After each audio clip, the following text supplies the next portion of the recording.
राम जय जय राम। प्रभु राम, सीता जी, लक्ष्मण जी आगे प्रयागराज पहुंचे। अब प्रयागराज गंगा, यमुना और सरस्वती जी के त्रिवेणी के संगम पर जब पहुंचे तो पाप नाशक तीर्थराज के दर्शन किए, तीर्थराज प्रयागराज के दर्शन किए। अब जो चीज आप लोग सुन रहे हो 2, 3, 4 लोग, ये आने वाले जो 4 बजे 4:30 बजे आएंगे उनको ये चीज कहाँ मिलेगा? मिलेगा वो टीवी पर सुनते रहे, लेकिन ये चीज नहीं मिलेगा। इसलिए कहते हैं कि समय से आना चाहिए और कथा श्रवण करें। अब गंगा, यमुना और सरस्वती के त्रिवेणी संगम पर पहुंचे, पाप नाशक तीर्थराज के दर्शन किए, लखन, सीता और निषादराज को उनका महात्म कहा। फिर त्रिवेणी में स्नान किया। अब त्रिवेणी में स्नान करने के बाद माधव की पूजा की। वहां पर एक बटे वृक्ष जो अक्षय वट की परिक्रमा की और सभी भरद्वाज ऋषि के आश्रम में पहुंचे। भरद्वाज आदि संतों ने दौड़ करके प्रभु का स्वागत किया। भगवान भरद्वाज जी को वंदन करते हैं। भगवान स्वयं भरद्वाज ऋषि से कुशल मंगल पूछते हैं। भरद्वाज जी कहते हैं, कर में बचने मन छाड़ छलो, जब लगी जनुना तुम्हार, तब लगे सुख सपनों नहीं किए कोट उपचार। मन, वचन और कर्म से आपका भजन कर, आपका न बने तब तक स्वप्न में उसे सुख प्राप्त नहीं होते हैं, चाहे फिर करोड़ों उपाय क्यों ना करे। प्राणी आपका न बने तब तक उसे सुख प्राप्त नहीं होता है, कुशलता प्राप्त नहीं होता।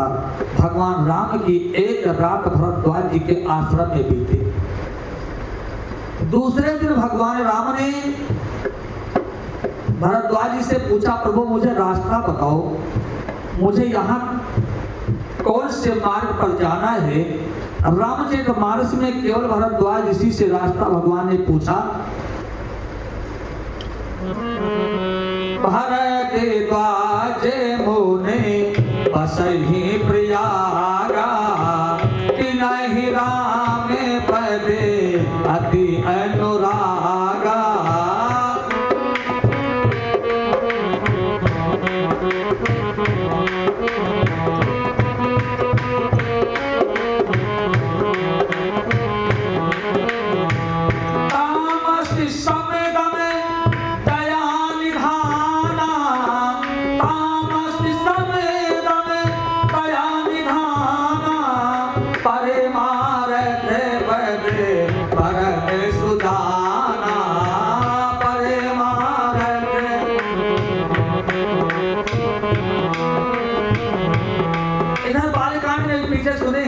सुना था कि बालकांड में जो व्याख्या की भरद्वाज जी परमार्थ के मार्ग पर निपुण हैं। श्री राम के संसार को बताने वाले आज प्रभु राम भरद्वाज मुनि से रास्ता पूछ रहे कि मुझे रास्ता बताओ। श्री राम ने संसार को बतलाया है कि मार्ग उस व्यक्ति से पूछो जो परमार्थ हो, जिसके अंदर कोई स्वार्थ ना हो और परमार्थ मार्ग पर चलता हो, स्वार्थी नहीं हो। रास्ता उस व्यक्ति से पूछो। संसार को प्रभु राम ने बताया। राम भगत जहां सुर सर धारा, सर से ब्रह्म विचार प्रचारा, विध निषेध में कल मल हरणी, कर्म कथा रवि नंदन करनी। भक्ति को गंगा, कर्म की यमुना और ब्रह्म विद्या की सरस्वती, इन तीनों नदियों के किनारे भरद्वाज ऋषि बैठे हैं और भक्ति को गंगा, कर्म की यमुना और ब्रह्म विद्या की सरस्वती, इन तीनों नदियों के किनारे भरद्वाज ऋषि बैठे हैं। अति सुंदर मार्गदर्शन हो रहा है। मार्ग उस व्यक्ति से पूछो जिसमें ये तीनों वस्तुएं भक्ति, ब्रह्म विद्या, ज्ञान और कर्म हो। ऐसे व्यक्ति से पूछो। यमुना के किनारे आकर भगवान विदाई लेते हैं। तभी एक ऐसी घटना घटी, कहीं अवसरी एक तापस आवा,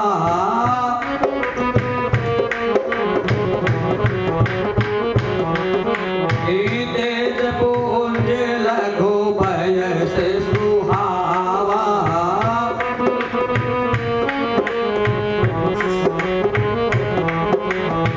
कभी अलखित गतो भेष विरागी, मन क्रम बचन राम अनुरागी।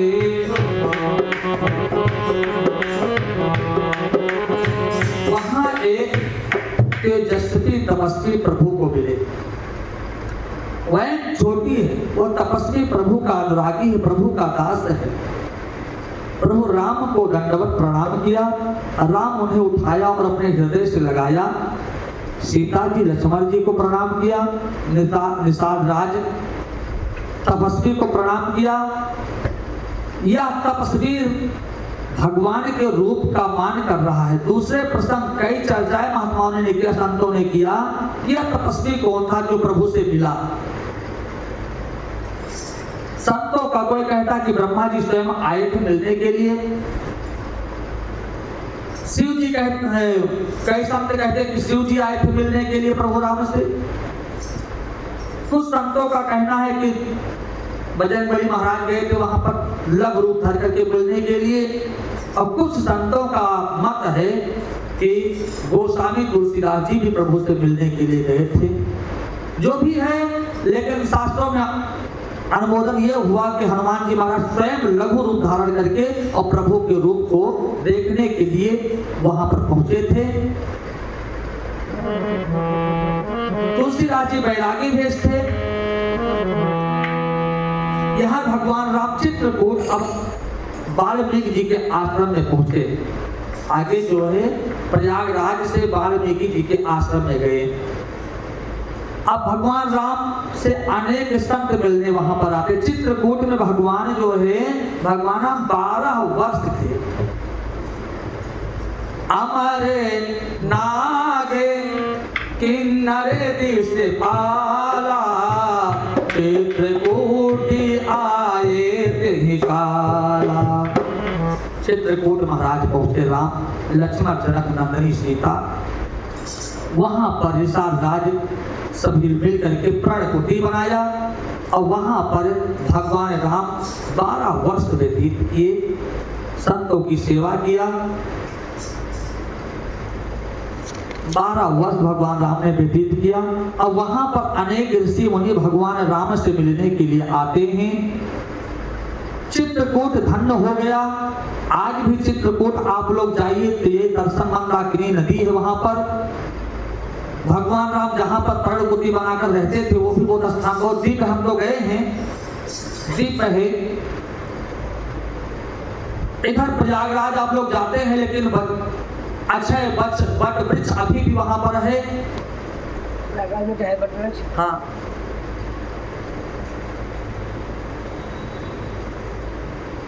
चित्रकूट धन्य हो गया। मंदाकिनी तट का सुंदर वातावरण था। सुबह राम स्नान करते थे, दोपहर फलाहार करते थे, थोड़ी देर विश्राम करते थे। चित्रकूट में राम जी के साथ निषाद राज आए थे। चित्रकूट में उन्होंने राम जी के लिए प्रणकुटी बनाई थी।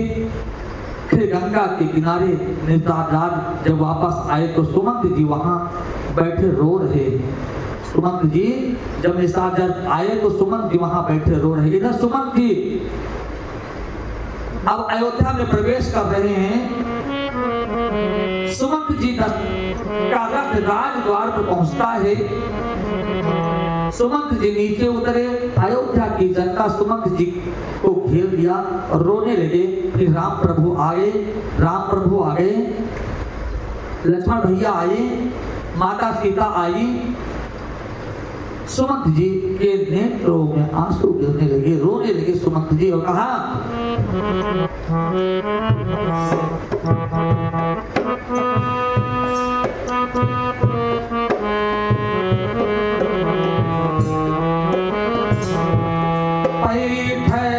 नगरी वे सकुचाई, जनु मारे से गोरे पावन गाई।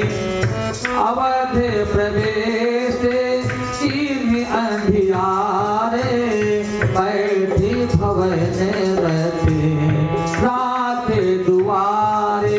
अयोध्या में अंधेरा है, किसी के घर में दीपक नहीं जल रहा है।